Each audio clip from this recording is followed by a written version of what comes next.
If a cult invaded the house where you were babysitting with plans to sacrifice the family, what would you do? Some movies are made with tender love and care. Some are made by smashing your face into a keyboard while the producer ignores better material nearby. I wish I could tell you this tale about a babysitter taking out a cult to save the kid that she's watching was at least entertaining, but I'd be lying. In fact, it ruins its own premise so badly, I had more fun just making fun of it than I did watching it. So let me save you all some time. I'm going to break down the mistakes made, what you should do, and how to beat the cult of the divide in Babysitter Must Die. Our story begins with the voiceover introduction from The Divide, a blue-collar satanic cult that borrowed their entire personality from Fight Club, and now wants to complete a ritual that grants them power, authority, and the ability to cheat death. At this point, I think the devil offers that as his basic cable package. He saves the premium deals for creative people. If it's me, I'm not selling my soul for anything less than the collective power and the Umbrella Academy. We cut to a rich mountain house where we meet Josie, a college student really trying to cling to her childhood. She still wears pigtails and dresses like she's in middle school, still works as a troop leader, and she'd rather babysit Sophia than go to a Christmas party with her friends. She's also basically the campy version of Erin from You're Next, and her skill sets are introduced to us via cutesy merit badges.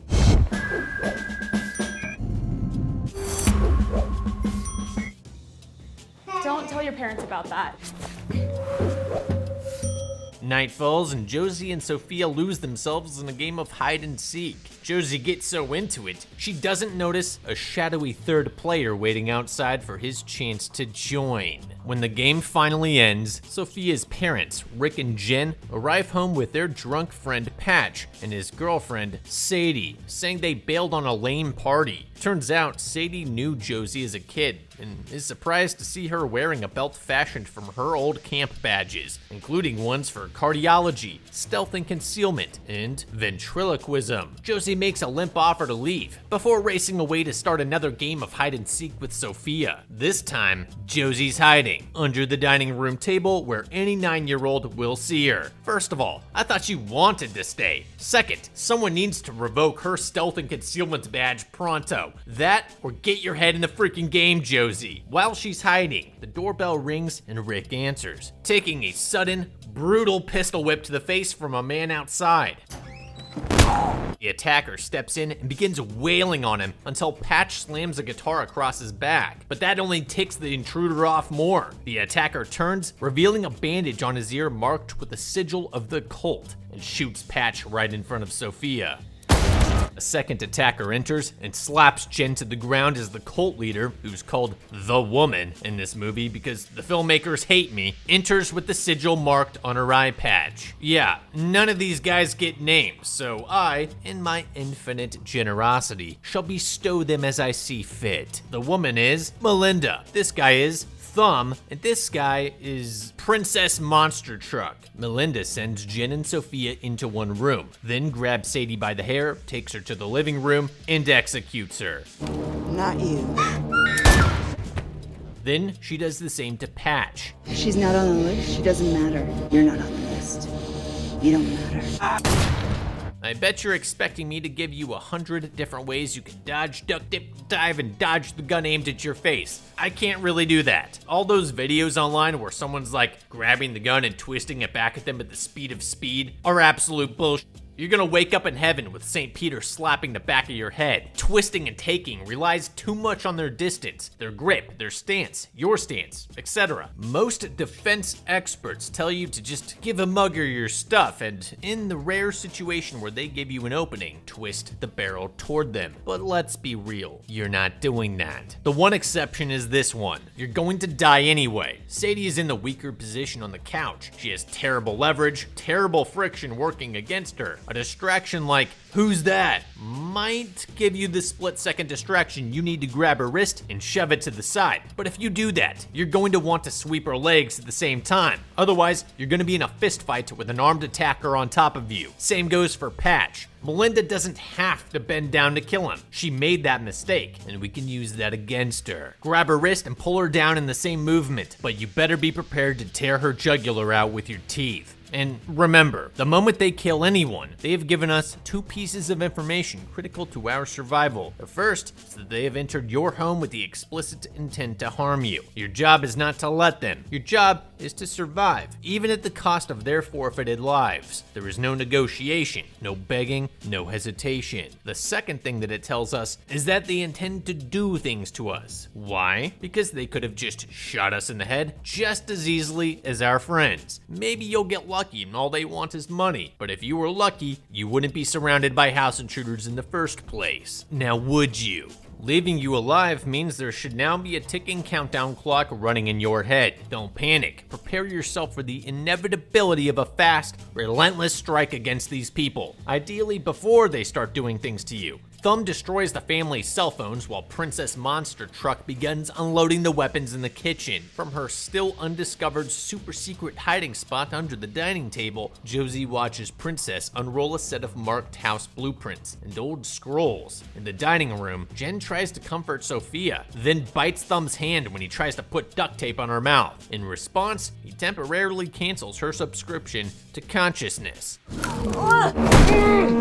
I mean, it is easier to restrain sleeping people, so Melinda yells at him, saying he could have ruined their entire plan, which is why you don't let dudes named Thumb join your cult in the first place. Rick is then dragged into the kitchen where he spots Josie, then offers money for his family's life. Princess Monster Truck tells him he's just a little voodoo doll that they're using for their ritual. Rick then loudly announces where he keeps his second cell phone that they can use to wire the money. They begin breaking his fingers. But the information isn't really for them, it's for Josie. That is one hell of a way to admit that you're having an affair, but desperate times and all that. Also, top marks for lazy heroism. But with any intruders with more than single-digit brain cells, you're not gonna want to tell them any of this. Otherwise, that phone is toast. Thumb heads back to the dining room while Princess invites us to the best game of Pictionary I've ever seen. You seen anything that looks like this?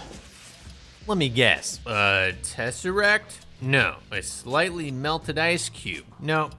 It's apparently the box where they keep their collective eyesight, because they're all blind to Josie's movements as she slips over to and out the back door. Honestly, this is probably the luckiest luck to ever luck. If you get this lucky, walk down the mountain until you reach a house or busy road and call for reinforcements. I think we can call this one a win. Just kidding. Josie notices an open upstairs window and scales a tree to get back inside while Thumb starts tearing into the walls looking for the ornate box Princess Monster Truck painstakingly drew for Rick. Josie creeps back inside and finds Rick's other cell phone, but it's out of battery, and she's forced to hide in the shower as Melinda and Thumb enter to begin their search. But this movie has a tonal issue, where it swings wildly between wanting us to fear for these people and wanting us to laugh at them, I think. Thumb stops what he's doing randomly so that he and Melinda can show us a Vault Tech exposition video about their cult's goal. We are what comes next. This world is ours to destroy. Basically, they're looking for a box that contains black masks that they need to jam into the family's faces before feeding their blood to the house, which will somehow turn them into Jeff Bezos or whatever. Meanwhile, downstairs, Princess Monster Truck tears up the carpet and begins sledging the concrete floor open to uncover one of the hatches from Lost. Suddenly, the doorbell rings. It's the moviest pizza guy to ever movie. He comes into the house, misses the dead guy lazily covered in a blanket, laying like 10 feet away, and loiters around outside once he learns the house belongs to a famous music producer. Josie uses the distraction to slip out of the bathroom and reach a front-facing room, where she tries to signal for his help, almost succeeding when he takes a picture of the house. He's just not quite smart enough to realize he's in danger before Melinda and Thumb come out to handle him, very slowly. They even let him get away from them, at which point he lightly jogs towards the woods until Melinda can shoot him in the back and Thumb can finish him off with a blade. Now, a lot of this is silly, his high need to jaunt away, them letting him go in the first place, etc. But if you ever find yourself pursued through a wooded area by an attacker, sprint if you can sprint. Use any physical object that blocks their vision to increase your distance away from them,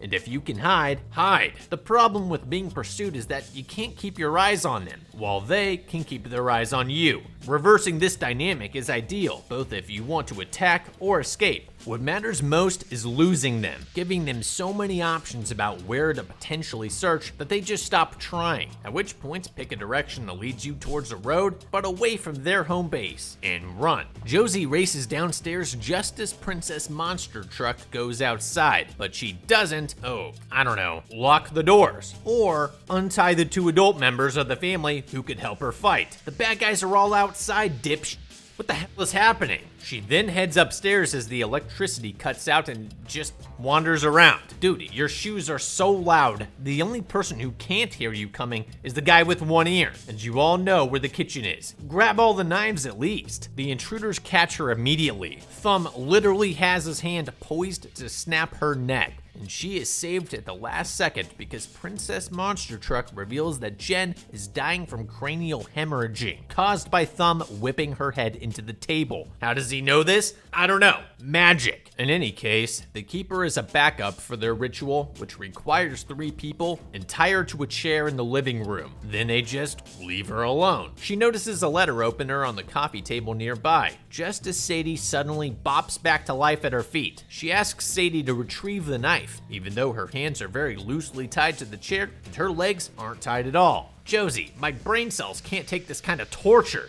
Do you need it drawn in crayon for you? Stand up, let the chair slip out from between your arms. Instead, she makes the girl who's been shot go get it, which finally finishes her off. She props Sadie's body up in the chair and dips upstairs to a bedroom, keeping the letter opener and grabbing a bat just as Princess discovers she's missing and starts ransacking the house looking for her. Josie sneaks up on him from behind, but he knows she's there and taunts her that she won't actually do anything. Then he tosses her on the bed to prove his point. He pulls a knife on her and fulfills the cliche of every movie bad guy, promising to grape her. He stalks closer, telling her she has no chance unless she's prepared to crush his skull to pulp. And, why did you even engage if you weren't up for that, Josie? Why didn't you just run away when you were outside? Why are you wasting my time? She drops the bat, and we get more obnoxious merit badges before she kicks out his leg and chooses a fist fight. A martial arts fight with a knife-wielding psycho instead of braining him with a bat. Anyway, she knocks him out in 3 seconds, then retrieves the bat anyway. He comes at her slashing with a knife before she pushes him outside and foists him over the balcony. Yeah, this is what writers call too much business mucking up what could have been an interesting fight. To start, you aren't approaching Princess unless you're prepared to swing that goddamn bat while his back is turned. We're not wasting time. We're not hesitating. We're cracking his head like an egg. If you aren't willing to attack, well, then you shouldn't have returned to the house after escaping earlier. Ignoring that, find a good hiding spot, like the attic, where they're placing 0 of their attention. She could have grabbed that charger, headed up, plugged it in, called 911, and just waited. Seriously, if you are willing to attack, hitting hard and fast from behind is ideal. Second best is drawing them to a location of your choosing, where you can greet them at the door with a bat to the face. What you are never gonna try to do is get fancy with it for no reason, especially when your attacker has a knife and your weapon offers you better defensive maneuvering and range. Fake surrendering is maybe a decent strategy in a desperate situation, but only if you have a second weapon on you. Josie goes down to the kitchen and gears up with stuff, pans, a wine bottle, string, etc. Basically stocking up on the Jason Bourne starter kit. Meanwhile, Melinda opens the portal to the underworld, then puts Rick and Jen to sleep, telling Sophia that they're gonna stay up until dawn to greet the new world. Upstairs, Josie finds a phone charger and plugs in the phone, leaving it in plain sight when she's forced to hide under the bed as Thumb returns. He retrieves a box from the wall containing Black Iron Maiden masks before noticing the obvious phone and breaking it. Josie then lucks out when he gets distracted by an old blood trail, allowing her to sneak up on him and knock him out. I mean, I'm glad she struck him, but a thumb that big is not going down with 2 strikes. And I'm proven right almost immediately as he wakes and chases her downstairs, drawing his gun when they reach the kitchen. Apparently, these guys are so terrible at everything, Josie had enough time to rig up an entire Home Alone chain reaction trap. One that is so pointless, it just made me mad again. Dom starts firing wildly for no reason when he sees a figure ahead of him, but it's Melinda, and she shoots him down. He tells her the babysitter is free. Melinda very easily takes Josie's bat from her, so Josie bolts upstairs to retrieve the box of masks and tries to use them as leverage, but it doesn't work. Melinda just grabs a knife and Sophia and threatens to kill her if Josie won't hand them over. Then the movie forgets how ears work. Josie calls out to them, luring them up to the attic, where Melinda somehow mistakes the source of her constant talking as a nearby wardrobe when she's really under a blanket at their feet. After Melinda walks past, Josie leaps up armed with darts and holds them to Melinda's throat, threatening to puncture her arteries and kill her in 10 seconds flat. All while Melinda has a kitchen knife to Sophia's throat. Stop giving her time, you moron. 10 seconds is more than she needs to slit that kid's throat. It's also enough time to fight you, which is what happens. They fight until Melinda grabs the knife and lunges for Sophia anyway, who's narrowly saved when Josie catches the knife with her hand.